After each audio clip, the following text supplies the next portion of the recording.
this episode of Choices and Consequences, Lindsey Graham is going to talk to us about her friend, Jared Nathan.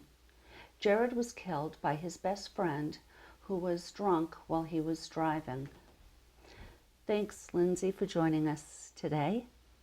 You lost a friend to someone drinking and driving. Mm-hmm. Tell us about your friend Jared. Jared was a great guy. His professional career alone, he was unbelievable. A very versatile actor. I said he went to Juilliard, he was going for a performance, and he was amazing. And at musical theater, he could sing, dance. And the thing about Jared that you could see on stage and off was his humor. He had great comedic timing. He was always making people laugh. And as a person, he enjoyed making others feel good about themselves. He never let anyone sit alone.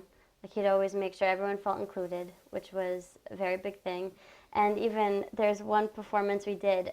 I did a show with him at Prescott Park Arts Festival, and we had a terrible run. It was a summer run, outdoor theater, and it was raining most of the season. So we lost most of our shows.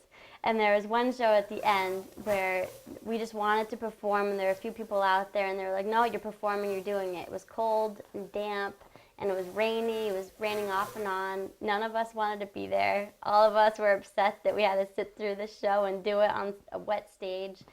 And so we were all in the back in a tent waiting for the show to begin. And we were all kind of bummed out and, didn't want to be there, not really very positive. And Jared comes bursting in with this goofy costume on and this hat he made on the side of his head. And he starts doing this whole skit for all of us, just to make us happy. And it was one of the best nights. And that's what he did. He found any situation, he found a way to enjoy it. And we realized, we're all together. It's raining. It's not a great day or a great time to do a show, but we're going to do it and we're going to have fun. This is what we're here to do. And Jared always reminded us of that. And that's the kind of person he was. Did he do theater in New Hampshire growing up? Mm-hmm. He did. He did Peacock Players in Nashua. That was one of the main ones he's done. And Secret Repertory Theater as well. Prescott Park Arts Festival.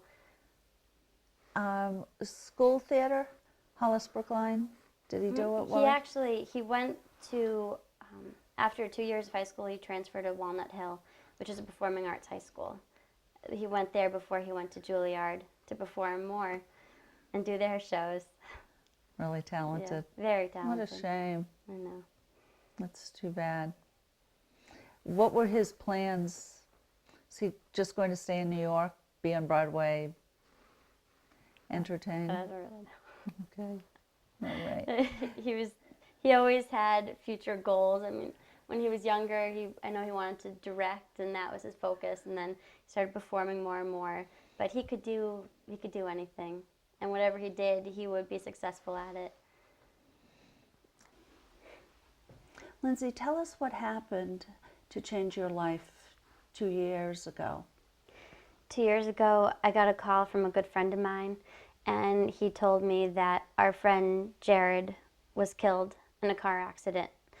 And at first I got really mad at my friend on the other line because I thought he was playing a prank on me, and I thought Jared was next to him trying not to laugh.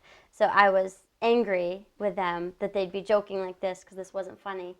And he said, Lindsey, no, this really happened. You have to calm down and listen. So my friend Mike was patient with me, and after a few minutes and it seeped in, I realized that he was telling the truth and our friend Jared was gone. And I asked how, and he told me that Jared was in the backseat of a car that his close friend was driving, and they ran into a tree in Hollis. And I said, how did that happen? And he said that his friend they were told by police that he was driving drunk. And then, we'll have to see what happens from here, but Jared is gone, and that's what happened. So how did Jared end up in this situation? Well, Jared went out that night with his friends, and they were hanging out, having fun, enjoying the time off. He was a third-year Juilliard student, and he had his winter break. It was December 28th that it happened. And just one thing led to another. Apparently. Surprise to you that he would do something like get in a car with with someone that had been drinking? Jared was very smart. He had a lot going for him. I mean, he was in Zoom when he was 13. He had a full career ahead of him, a full career already behind him, let alone ahead of him. And the thought that, Jared would not really think that through so much was hard, and his friends as well. But he was in the back seat of the car, and he was letting his friend drive. How has this affected you? It affected me because Jared was an amazing individual. He was a friend of mine. I actually met him through musical theater in New Hampshire. And even when I went to New York City and he was there, he always made sure I felt included if I went out with him and his friends who I didn't know, his Juilliard friends. He never put me off. He always made sure I was introduced to everybody, and he had a lot of care and concern, which most students, like most kids our age, don't really think about. And he's always like a step ahead. And the thought that someone so amazing with such a bright future, out of all of us, we'd always say that Jared was the one who would make it. And he'd have to take us all on his coattails. So it was difficult. What have you learned from the situation?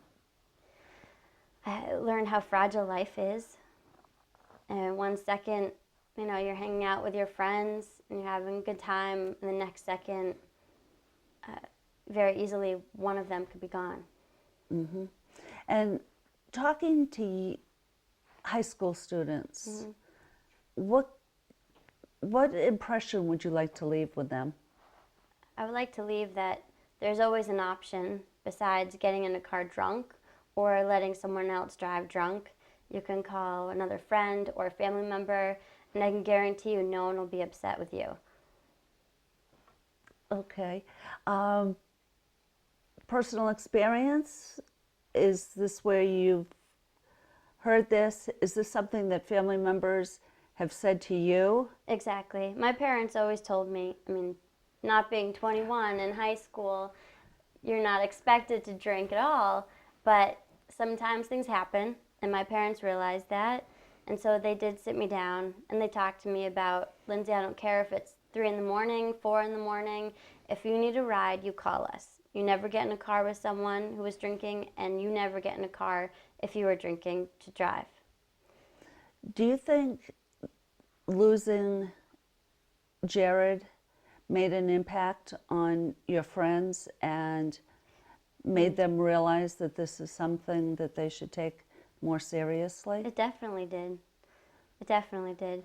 Seeing Jared and seeing what his friend went through, we could have very easily, we can put ourselves in Jared's place in that back seat, but also the thought of being the one who was driving that car and losing your best friend from your own reckless behavior, that's something very difficult to live with.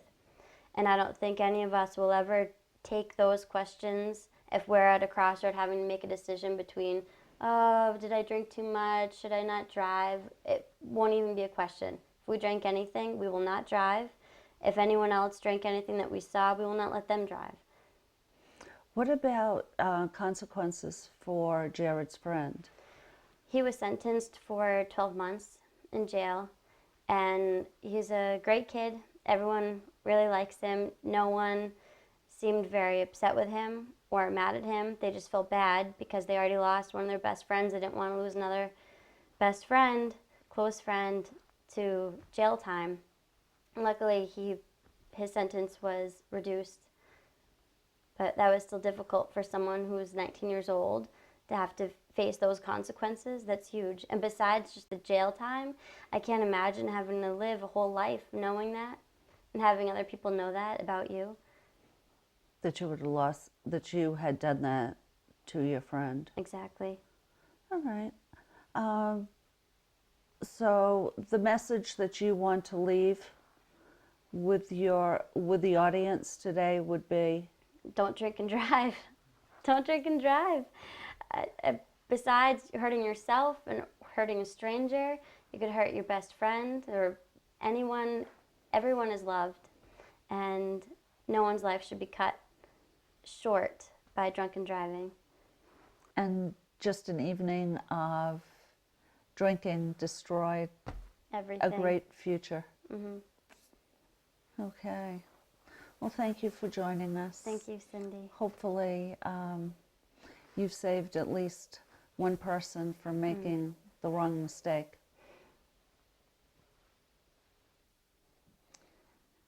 As the weather finally gets sunny, warm, hopefully, remember that you have choices and there are consequences for your choices.